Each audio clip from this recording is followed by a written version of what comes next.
Round number one, and Dre, I offer you this. Among all the analysis of what could happen in this fight that gives Kell Brook hope is that Bud Crawford at times has been a slow starter. In fact, Dre, the fight we did against Egis Kaviaskis, Egis outlanded Crawford total punches over the course of the first 3 rounds. What should be Brook's approach early on? Well, he can't get reckless, but he needs to start fast, start picking up that jab. I think Brook is realizing right now that Terrence Crawford is a lot longer than he realized, and the space between, where he is now and actually hitting Crawford is a lot further than he realized. But yes, coming off 11-month layoff, being, a slow starter historically, the first few rounds, Brook wants to win those.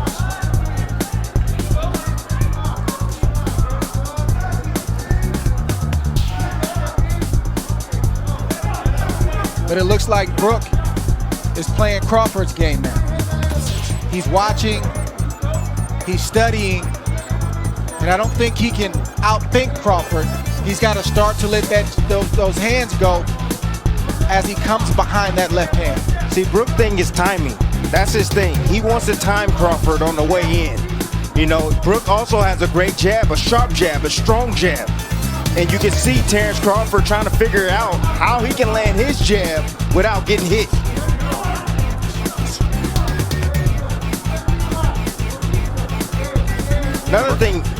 Another thing, Crawford typically comes out in the southpaw stance, but he came out in the right-handed stance, probably to confuse Kell Brook. He has power in either hand, Crawford. He has finished guys, whether it is orthodox or southpaw. But in recent years, we have seen plenty of Crawford, mostly in the southpaw stance, and wildly effective in doing so. Here he comes out as a righty. And there is that jab from Kell Brook as he goes to the body against the champ. Brook jabbing extremely well right now, not just to the head, but as you just saw, also to the body. There he throws the right hand behind it. Brook has a brilliant 1-2. It's automatic. It's his favorite combination, but his jab right now is landing. He just scored with it accurately upstairs against Crawford. And that's what it's about. It's about breaking the timing and the rhythm of Terrence Crawford. And you have to do that with your jab. Set it up. The power hand, which is the right hand for Brook. Crawford looking to close that gap as he goes southpaw for a moment, doubles up the right hand jab, and then comes with a left. Good exchange here as he switches back to righty. Fascinating first round. Gonna take a short break. Back ringside here for round number 2 of our welterweight championship fight. Tim Bradley, in that first round, Kell Brook threw 17 jabs, effectively landed 6 of them. Look, timing is what Kell Brook is special at.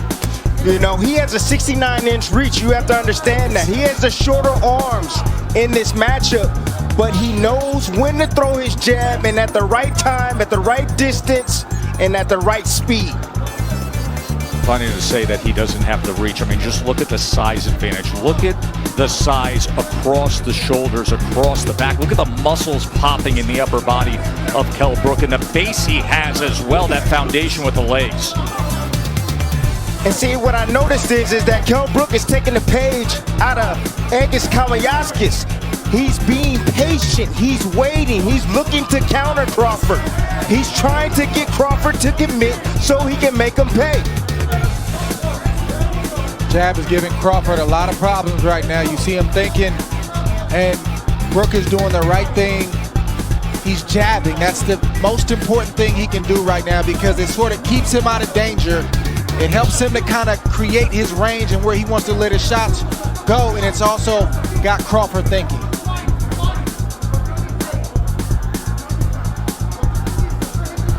The fight's going to get interesting if Crawford is able to make adjustments. I've seen Brook have a great plan A. He's got a great boxing ability, but when fights get deep, and there's time to make adjustments. Like in the Spence fight, I don't see him make that adjustment. We've seen Crawford do it in the past. He's going to have to do it right now because plan A, Brook has the advantage. Spence fight happened in May of 2017. That was the last time Brook fought at this 147-pound limit. He was fighting brilliantly, and then Spence got to him with the power and scored an 11th round TKO with a broken left orbital bone suffered.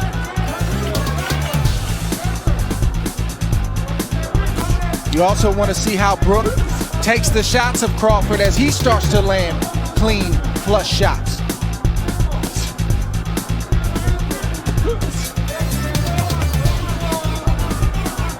Right now it's a battle of patience. Neither fighter can afford to make a mistake, and as you see, Brook stepped in just a tad bit, and Terrence had combinations waiting on him. Just fired off a right uppercut, did Kell Brook. Brook has every punch in his arsenal. He has a strong left hook, he also has a straight right hand, and a beautiful uppercut, and as you can see, his jab is giving Terrence Crawford problems, and Terrence goes southpaw. Crawford switches for one of two reasons. Either he sees something or what he was doing in the right-handed stance wasn't working. What do you suspect here, Dre? I think the latter is true. The right-handed stance wasn't working, and he wants to see if he can get something going from the left-handed stance. Stop. No. And a 2 in Vegas. Dre with you here in Vegas. Round number 3 of the championship fight.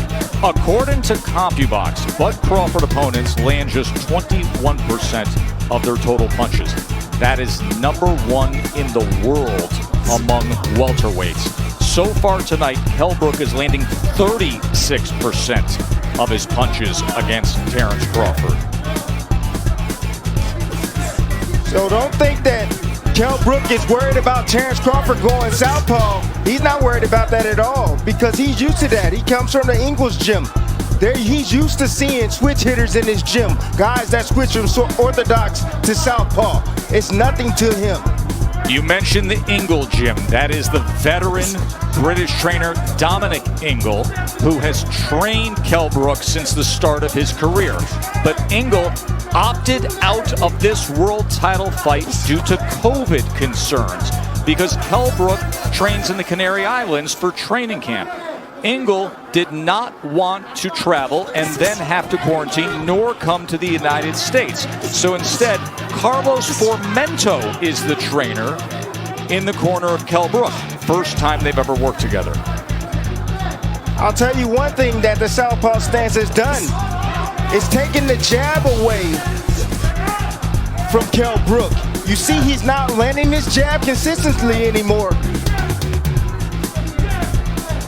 Well, when Crawford turns southpaw, he's not even throwing. That's what happens. That's what turning southpaw does. But it does allow you to land a right hand like Brook just landed on Crawford right now.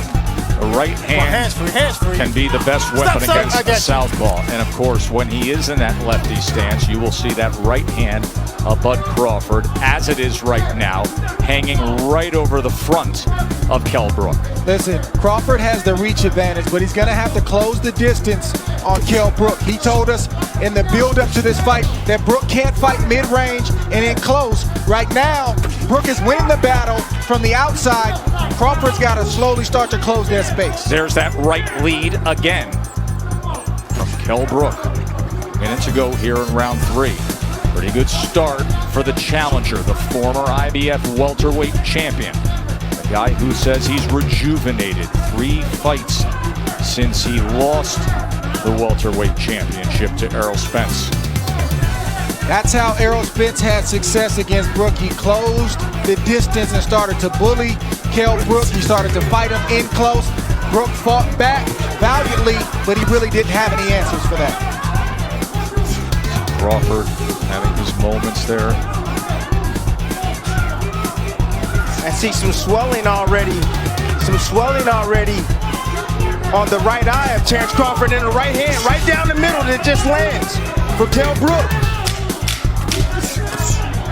And there's a right hand from Crawford. Way to answer that right hand.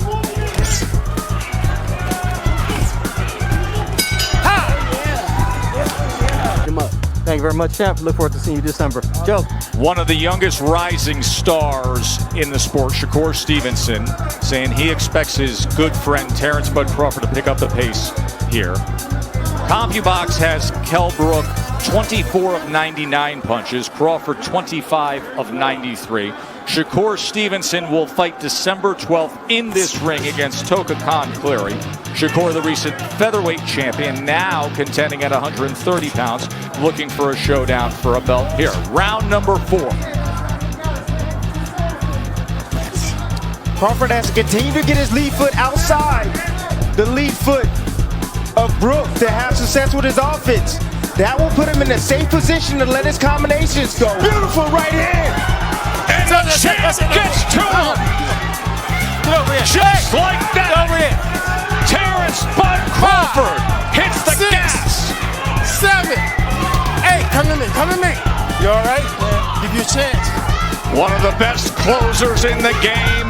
27 knockouts in his career. Do we have 28 right here? This fight is also thundering in. Look at Crawford. Vicious attack to close it. No. And he stares him down. His combinations go. We have 28 right here. This fight is also Thundering in. Look at Crawford.